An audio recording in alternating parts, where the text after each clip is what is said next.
Este vídeo é sobre o que talvez seja o mais famoso dos novos paradigmas, que é o RDoC, Research Domain Criteria.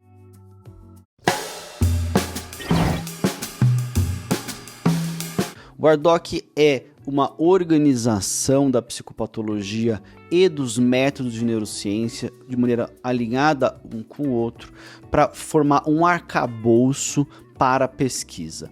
Esse modelo ele foi proposto já há muitos anos, já lá por volta de 2010, 2011 isso surgiu como um novo modelo, ele foi publicado progressivamente ao longo dos anos subsequentes e surge exatamente ali na ocasião do lançamento do DSM-5 por uma outra instituição, o National Institute of Mental Health, que é uma organização do governo federal americano para pesquisa na área de saúde mental. O DSM, como você já sabe pelos vídeos anteriores, ele é produzido pela Associação Americana de Psiquiatria, a Associação de Classe dos Psiquiatras Americanos. Estou falando das duas coisas juntas porque o RDoC ele surgiu, digamos assim, com um ar de rivalidade em relação ao DSM. Quem viu o vídeo de Revolução de Paradigma e também o vídeo sobre as 4 eras da psiquiatria, eu falei ali que existe uma promessa, houve uma promessa do DSM-5 que haveria marcadores biológicos para os transtornos mentais. Nós sabemos que não há, e quem lê essa literatura ali nos anos anteriores ao lançamento do DSM-5 sabia disso, porque não havia na literatura, né? Não tem, quem acompanha a literatura, não é que alguém vai revisar a literatura e vai descobrir uma coisa que você não sabe. Você está atualizado, a gente vai em congresso, isso já era falado que não havia esse marcador. Então o DSM-5 não surpreende quando ele é lançado de que não havia um biomarcador. Entende-se que isso é um elemento importante. O RDoC vai lá e ele propõe um arcabouço, um framework para isso.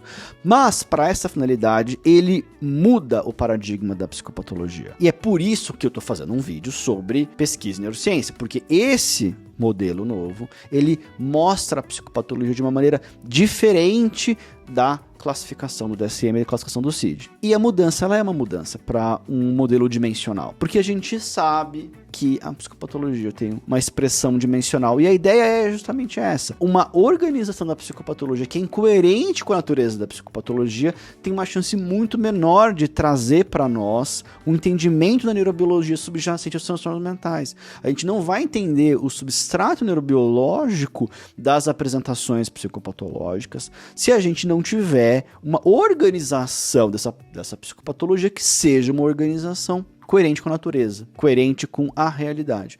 O RDoC vai lá e ele propõe uma coisa diferente. Essa aqui é uma imagem da estrutura, do framework do RDoC, que mostra a integração e a interseção dos seus componentes. Nós temos 4 círculos dentro desse framework. Vocês podem ver os domínios, né? Arousal, positive valence, negative valence, assim por diante, né? Tem um aspecto de socialização, tem um aspecto de emoções de valência negativa, emoções de valência positiva, tem um aspecto cognitivo, no sentido de neuropsicológico, não no sentido de cognições tal qual o modelo cognitivo da psicologia, do Beck, é mais uma questão de neuropsicológica, função executiva, memória, assim por diante. Tem um aspecto sensório-motor e tem um aspecto de regulação de sono, arousal, né, de alerta. E tem outros 3 círculos ali que você vê lifespan development. O que ele está querendo dizer? Ele está trazendo aqui, olha, tudo isso é contextualizado no desenvolvimento do indivíduo, é contextualizado ao longo da vida, o indivíduo se desenvolve, esse indivíduo ele passa por um processo de envelhecimento. Isso tem que estar na estrutura. E, francamente, isso não está na estrutura do DSM. Né? Assim, é claro que existem transtornos de desenvolvimento, TDAH, etc. A gente sabe disso, mas isso não está organizado globalmente para a psicopatologia ser compreendida ao longo do desenvolvimento do ser humano. Isso não está bem colocado. A classificação atual ela carece de contexto. A gente tem ambiente, então você tem uma ideia de que também há um contexto do ambiente que fala, tem uma cidade, tem pessoas, tem natureza, planeta, tudo assim. Claro que isso é contextualizado, o ambiente que as pessoas vivem, não é só o ambiente climático, etc. Mas a gente está falando de estrutura social, a organização social das pessoas, o tecido social tem uma relação grande com saúde mental, né? E as unidades de análise, olha o que eu falei, eu não falei aqui de neurociência ainda, eu falei para vocês de organização da psicopatologia, contexto e o ambiente. Agora, aqui a gente está falando, aí vem as unidades de análise. Genes, sistema nervoso central, moléculas, testes e assim por diante.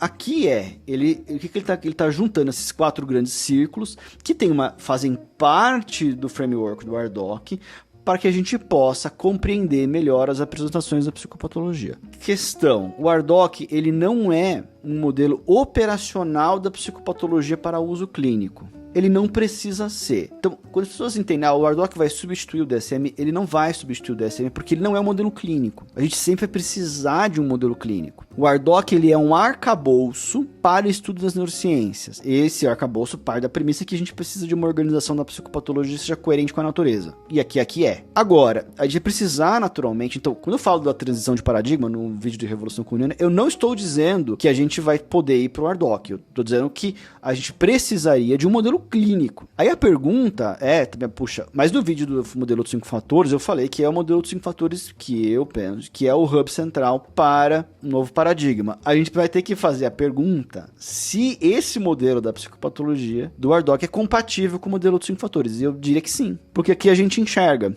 uma valência positiva muito compatível com extroversão, uma valência negativa muito compatível com o neuroticismo, processos sociais que teria a ver com extroversão, mas principalmente com habilidade, aspectos cognitivos que têm uma grande relação com conscienciosidade. O modelo de fatores ele pode não trazer algumas variáveis de funcionamento neurológico, como arousal, sono, de fato. Mesmo conscienciosidade não abarca de uma maneira tão completa e abrangente aspectos neuropsicológicos, mas de forma inequívoca existe vias de comunicação entre essas duas estruturas do ARDoc e do modelo dos 5 fatores. Certamente existem essas vias são muito bem pavimentadas, digamos assim, né? Não é uma associação, não é mera correlação estatística, tá? Então tem uma relação muito grande entre o conteúdo dos construtos, isso é muito valioso para nós hoje. E aqui, pessoal, uma outra maneira de visualizar o ARDoc, a questão de se você vê aqui no horizontal os domínios, né? Então você pode ver, é muito interessante demonstrar essa questão, Negative Valence Systems, que tem a ver, como eu falei, com neuroticismo, tem muito a ver. Ameaça aguda, ameaça potencial, ameaça sustentada, perda. Se vocês for olharem o vídeo sobre mecanismos do modelo dos 5 fatores, vamos encontrar paralelos. Veja Systems for Social Processes, Affiliation and Attachment, eu falei do apego, Social Communication, Perception and Understanding of Others, tudo isso tem a ver com confiança. Quando a gente olha as dimensões de amabilidade, por exemplo, né? Modéstia, retidão, confiança e outras, a gente vai entender que isso tem a ver com isso que está sendo colocado aqui. Uma das questões robustas do modelo de 5 fatores é que ele tem uma relação muito próxima com as neurociências, muito mais do que os transtornos mentais pela descrição categorial. Então, quando a gente olha como é que é a socialização pelo modelo de 5 fatores, grande medida a extroversão e amabilidade. Quando a gente vê que isso tem a ver com o que a gente entende da neurociência da vida social do ser humano, isso adiciona uma grande robustez para o modelo. Então, sim, a gente consegue compreender a relação clara entre o ARDoc e modelo de 5 fatores. E aqui você vê as unidades de análise, aqui na vertical, genes, moléculas, células, circuitos, fisiologia, paradigma de classificação de transtornos mentais, que são paradigmas da neurociência, né? Comportamento e escala, self-reports. A ideia aqui a gente vai ter que estudar os genes em todas essas instâncias, moléculas em todas as instâncias horizontais e assim por diante. Mas, como eu falei, o ARDoc não é um modelo clínico. Ele não é um modelo clínico, ele é um modelo neurobiológico. Mas ele adiciona robustez para o modelo clínico. E esse é um grande valor que ele tem para nós clínicos, né? Para nós profissionais de saúde que assistimos os pacientes. Muito obrigado pela audiência nesse vídeo. Esse vídeo é bastante importante para a gente perguntar: e as neurociências do modelo de 5 fatores? Temos o ARDoc como um paradigma paralelo, não clínico, mas muito relevante. Deixe seu comentário, dúvida, sugestões.